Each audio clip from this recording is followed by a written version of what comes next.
Hello, this is Tiffany, and today I am going to start to introduce food imagery in the movie called Snowpiercer. But today we're not going to focus on the plot of the characters, but focusing on the food, and I will explore how food shapes class relations, everyday life, and social boundary on this train. So in this movie, what is it talking about is there's a train, a city that is under extreme weather, and in front of the cars there are people who's more rich and they have the privilege, they have better food, but the people in the back, they don't have anything, and their foods are made out of cockroaches. So I will start with something very simple.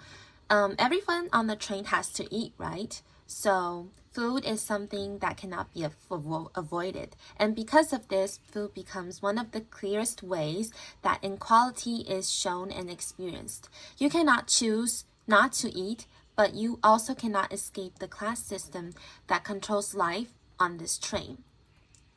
So my analysis works on 3 levels. The first one is matters, means that physical form of food. And then second is meaning looks at what food represents in society and culture today. And third is movement focus on food connects to class, control, power, and resistance. And I think these 3 levels can help us see that food is not just a small detail, but also a system of power. So as I said, in the front cars, food is no longer just about staying alive. They have steak, sushi, and fancy desserts turning into artistic experiences.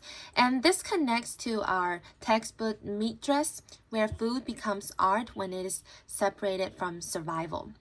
So here, food is no longer mainly for nourishment, but for culture, and it elites show their privilege by enjoying beautiful meals. Their eating shows not only wealth, but also freedom from necessity, and the freedom to treat food as an art instead of fuel. And then the tail section, food as bare survival.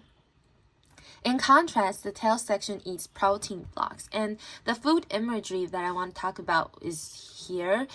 They eat blocks that are made out of cockroaches.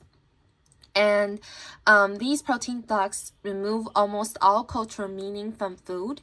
Unlike the front car's real meat, this substance is close to non-food. It reduces eating to basic biological survival, not a meaningful human activity. So I'm going to use meat dress again. We can think about the morality of waste.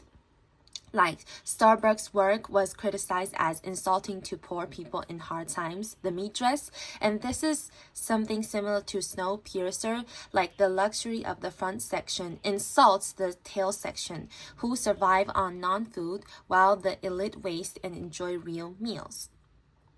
So this reveals us to something, which is the moral tension and inequality.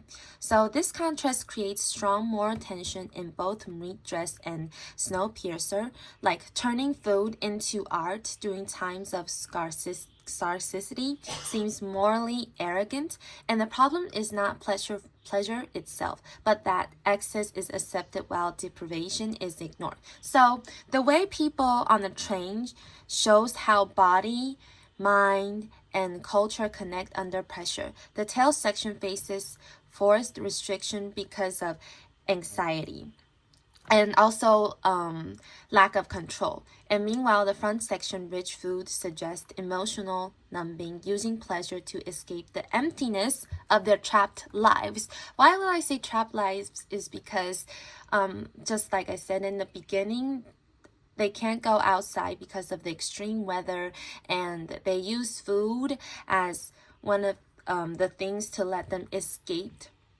their emptiness inside of them because they're stuck in the train. So food, stress, and control. This A psychological view makes this clearer. Like studies on disorder eating from our textbook show that anxiety, isolation, and powerlessness strongly influence how people eat. In the tail section, forced restriction reflects extreme stress and no control.